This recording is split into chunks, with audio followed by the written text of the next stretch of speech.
Hello everyone and welcome to the Mindset Model Podcast, the house of good vibes and unicorn energy. I am your number one hype girl cheering you through the game of life.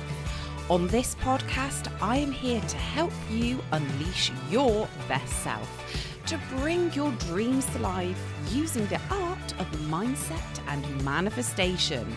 Let's create magic. Hello everybody and welcome back to the Mindset Model Podcast. In today's episode, we will be diving into the masculine and feminine energies, what they actually mean, and it may not be what you think. And also we're going to talk about how to actually use these energies to manifest your dream life. Now, if I'm honest, when I first heard of this concept of masculine and feminine energies, I ignored it. I thought it was irrelevant. Who even cares about being in your masculine or your feminine? Because I didn't actually understand what it meant. And so many of us have got a different meaning to actually what it is. And this has got nothing to do with being a man or a woman or whatever you identify as. It's actually an energy, and regardless of whether you identify as a man or a woman or whatever, every single human has both of these energies, and the idea is for them to be in balance. Everything in the universe actually has both of these energies, and balance is the key. So when I used to think about being in the feminine, I'm not gonna lie, I thought it meant being all girly and airy-fairy and floating around the clouds like a princess, painting your nails and getting your lip gloss out, which is lovely. And I do actually resonate with that because I love being in the clouds, but that is not what it means, okay? Being in your feminine energy is so unbelievably powerful and can actually boost the hell out of your manifestations, because manifestation is a feminine energy. Being in your feminine means you can receive. You are more tapped into your intuition and you are more in your body. So just some examples. The mind is actually very masculine, and how many of us are always in our mind? Always. And the body is actually feminine. When was the last time that you actually connected in with your body? Water and air is actually a feminine energy, and then fire and earth is your masculine. Intuition is a feminine energy, and logic is masculine. None of these are more important than the other, and they work together in harmony, and we need both of these energies, and we need to learn how to balance them. The sun is very masculine, absorbing that powerful energy. We feel instantly more productive, energized. It just feels amazing being in the sun. And the moon is feminine. So when you are out in the moonlight, it has a very calming and hypnotic, deep energy. And you may already know this, but I want you to have a little look into this concept a little bit deeper. The moon actually governs water. It controls the tides. How amazing is that? Now, humans are actually made up of something like 72% water, and the moon actually has such an effect on us, which is why I love working with moon energy. And, during the full moon, it's really funny, but statistically, crime rates are actually higher because people lose their shit. So I would definitely recommend syncing your work and life around the moon phases to harness that magical power so you don't end up in prison. I'm just kidding. So I realised most of my life that I've actually really been in my masculine energy, really in the mind, a very hustle vibe. I felt like I always have to be productive, doing, very hyper independent. I don't need help from anyone or do it myself. I need to work so hard and I need to tick all of the boxes and I need to be the most successful. Does this sound like you? I need to be the highest achiever, and if I don't do it, then I'm worthless. And it actually made me quite ill and run down, unsurprisingly. Can anybody relate to this? So, feeling like if you're not productive, then you're failing at life. Feeling guilty for resting. Feeling guilty for doing nothing. Let's question these beliefs, because burning yourself into the ground is not a winning strategy. And neither is laying around doing nothing, waiting for someone to come and save you. We really need to break free from these beliefs, because working harder does not necessarily mean more results. Doing 500,000 tasks in one day does not mean you're going to be winning a prize for being the most successful. Which is why learning about balancing your masculine and feminine energies is how so many people create such an effortless and successful life. Rushing around. Oh my goodness me. Have you noticed this? Everything has to be done quickly and everyone is zooming around place to place, squeezing everything in. You will notice different places also have more feminine and masculine energies. So say, for example, if you're in the countryside, that is more of a feminine energy. And that is why I actually live in the countryside, surrounded by trees and fields, because the work that I do is actually quite masculine. I spend a lot of time in hustle and bustle, busy city centres. So I really need that balance with the feminine energy. Examples of very masculine cities are New York and London. Amazing, full-on, powerful energy, very, very fast-paced. It's always go, go, go. Now, personally, I find big cities quite overwhelming, but some people, you may actually flourish in that energy. And it's all about having an awareness where you feel most balanced. The Tube in London, oh no, thank you. This is the most stressful place for me. Literally everyone running around at 100 miles an hour, smashing people out the way, that beeping that happens on the tube and the doors. Oh my God, it's just too much. I literally have to go into like a decompression chamber after a visit to London. But that's just me. So when you are setting your goals, your manifestations, it's really good to check in which energy you're actually coming from with these desires. So looking at what your definition of success is it something that you genuinely want, a heart's desire? Or is it something that you created from being fully in the masculine or fully in your feminine? Ask that question to yourself and try and find a balance. So the first half of 2024, I was fully in my masculine. I was like, do, hustle, tick box. I must be proactive and learn more and create more. Then I started getting overwhelmed because I was completely ignoring my feminine. And manifestation, as I said, is a feminine energy.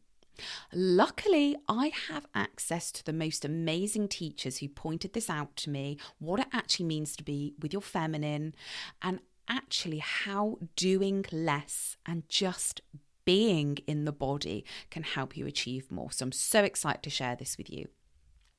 Now, I recently took a week off work for holiday.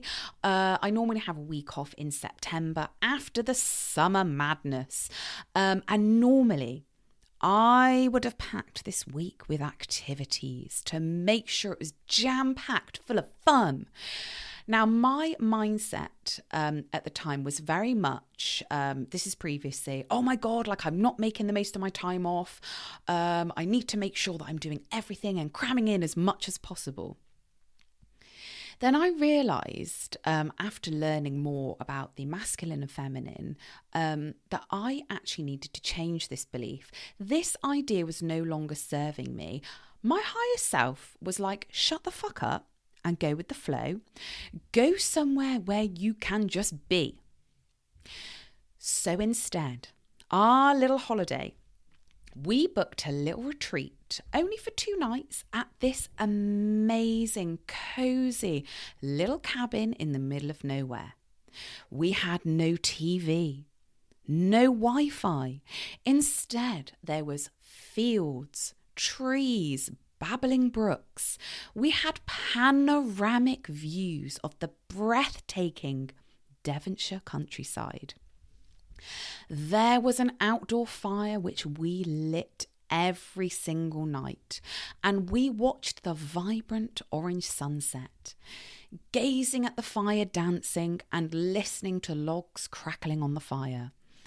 And it was actually a super full moon when we were away. So we were just sat there in the glorious moonlight with the stars glistening. There was an old-fashioned little iron kettle, no fancy devices, no oven, no fucking air fryer. Just an FYI, we are the only people on the planet that do not have an air fryer. So we had to cook wild on the fire, which was just glorious and so tasty. We had little elements of charcoal and smoke infusing our food. And, at home, we have a very fancy as fuck coffee machine, has all the bells and whistles on. And in this lovely little cabin, we had this cafeteria. I don't even know how to say it. Cafeteria, I don't know, that thing. And it's the first time that we'd actually used one. And it was just so fun. And it's really those little things in life that we have to cherish. So before we actually left to go on this trip, we did plan to have a beach day. The weather forecast looked like it was going to be a scorcher. And because the weather was so hot, it was basically Barbados in Devon. We felt really guilty about being away and not going to the beach, because it's the law to go to the beach, isn't it? And again, this is another belief created along the way of life. When making decisions, first think, instead of being in autopilot, tap into your intuition for what is serving you right now in this moment. What do you actually need? So our purpose for this holiday was to be relaxed and unwind. Going to the beach would have been an hour drive to where we were staying. It would have been full of people, full of noise and all sorts. Why would we do that when we had an entire field of nature, magic and calmness? So we decided to do nothing, literally nothing, and just be.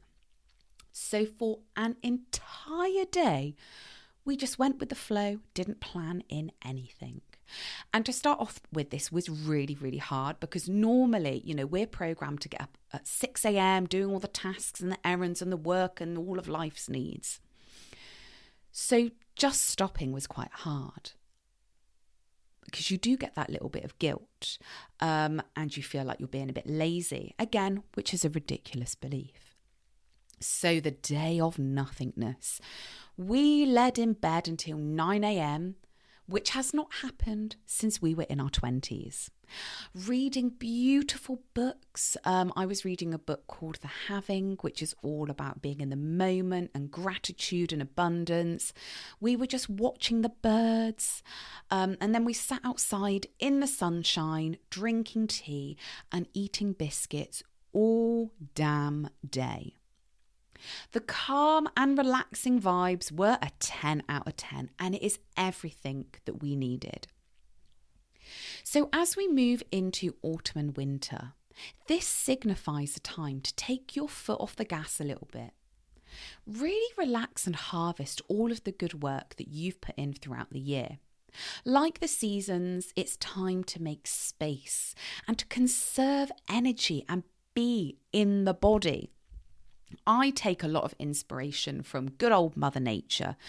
The trees, for example, they're not like, oh my God, I've got to grow my leaves all year round. They understand that it's not beneficial to have leaves growing all year round. It's not needed. There needs to be a time of shedding the old leaves and going inwards, hibernating and renourishing and replenishing, ready for the next season, ready for spring. So what are some ways to connect to the feminine? First of all, carving space for nothingness. White space in your diary. Try and allow time to just be, which I know I can hear some of you screaming, oh my God, I can't do that. I've got a busy life. I've got kids. I've got responsibilities. I really encourage you to think about this and find a way to allow yourself to have this time. By allowing yourself time, whether it's 5 minutes, 10 minutes, 30 minutes, an hour, whether you can fit it in a day or a week, this will bring so much more balance to your life. This is really random, but laying on the ground. If you are having an intensive day, a bit of anxiety, a bit of stress, actually laying on the ground and breathing for 5 minutes can really, really help you get into that feminine energy to really calm your nervous system. Intuitive eating. This is a really great way to tap into the feminine. So taking time to actually be present when eating. When was the last time that you did this? Are you literally hoovering up that sandwich and that biscuit and then thinking, who the fuck ate it? It was you. Take time to discover the textures and the flavours, devouring every mouthful, but, really, really being present in the moment.